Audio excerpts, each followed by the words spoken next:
Coach, is it as fun to coach this style and this team as it is to watch this style and this team?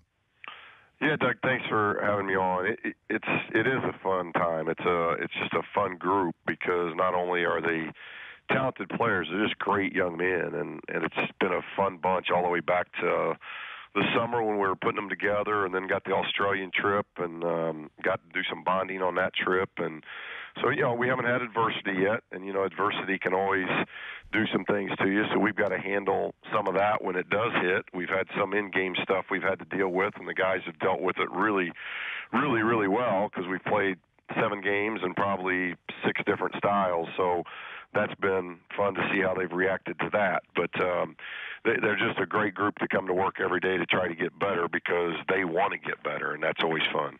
Look, you're not deaf to the criticism that you guys were hearing last year. You lost 11 of your last 15 games, culminating in a 26-point loss to SC. I think you lost to SC all 3 times you played them. What was that like for you personally? Like, look, you're a former Olympian, a national champion, a pride-filled guy. You won wherever you've been. To go through that, what was it like to hear that criticism? Well, more than the criticism, Doug, because it's the profession we're in. It's like now,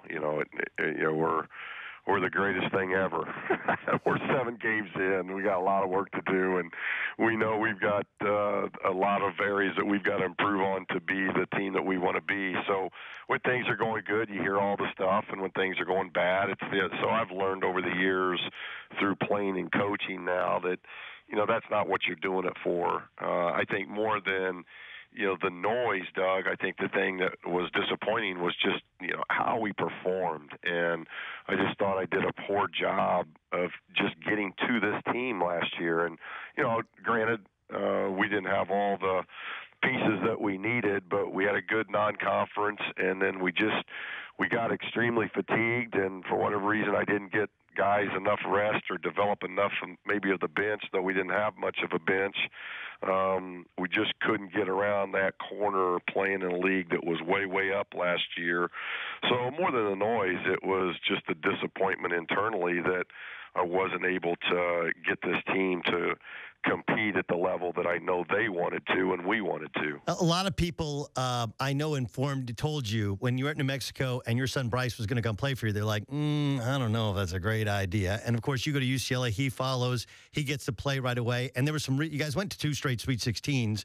But what was that like as a dad? Like, forget the coach, but as a dad, look, your dad coached you, and I'm sure he had some advice for you, but this is your UCLA, your Steve Alford, and people are crushing your son, who's just kind of part of a team that's struggling. What was it like to kind of go through that as coach, but as dad at the same time?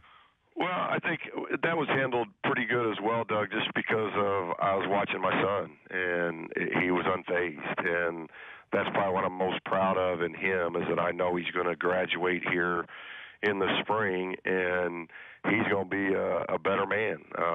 That's part of being a coach's kid. You do have to go through more stuff than the normal kid does, and you get more critiqued than the next person does. And Bryce knows that, and I know that. So I think it makes it easier when, 1, your son has high character, and 2, he's good. And that's the thing that we realize. We don't need to hear the public opinion. The facts are that, he's top 20 on all time on UCLA scoring list already. He's number 2 in 3-point field goals made. He's top 10 in foul shots. He's one of only 5 players in the history to have over 1,400 points and 400 and some assists currently, and got a chance to, if things roll out, could be the top of this list in points and assists. So he's doing some phenomenal things that do get overlooked just because of his last name. But as I told him, when you're the leader and you struggle, your team struggles, it's like a quarterback in football. You can have the greatest year you want, but if you don't win, you gotta expect heat. Well, if you're the starting point guard at UCLA and your name's the last name of the coach, and you don't play, and your team doesn't play well, you're gonna get the brunt of that, and it's part of it. Doesn't mean it's fair. Doesn't mean these aren't pro athletes, but he's got such a great attitude and demeanor to him, and I think that's one of the reasons why when we get late game situations he's not afraid of anything.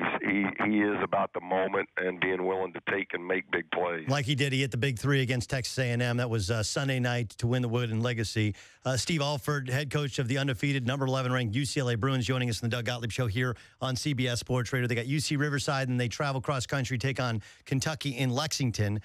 You did something really bold over the offseason where you got together with your athletic director, and you're like, you know what? I know we have a really good team. I know we have Lonzo Ball and TJ Leaf coming in. I know we have some stud freshmen, guys coming back. I believe in you gave back a year of a contract extension that you had already been granted and had been approved.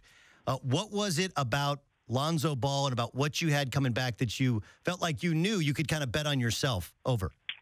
Well, I think more than anything, it was, it's UCLA, and 15 and 17 is unacceptable. And I was granted an extension after my first year. I was granted a one-year extension because of the job that we did and getting to the Sweet 16 and winning a Pac-12 tournament. And so I didn't want to make staff changes. I love this staff. It's been a staff that we put together here, and so I wasn't about that. It was about, the buck stops here, and I didn't want to make any changes anywhere else. And I'm like, if we need to show our loyalty and our devotion to this program and what we expect to get done, then, if you're going to give me an extension for a good year, then I should probably give that back in a bad year. And so, it was a message, hopefully, that was received by, the Bruin fans that we're in this thing together, and when things are good, everybody prospers, and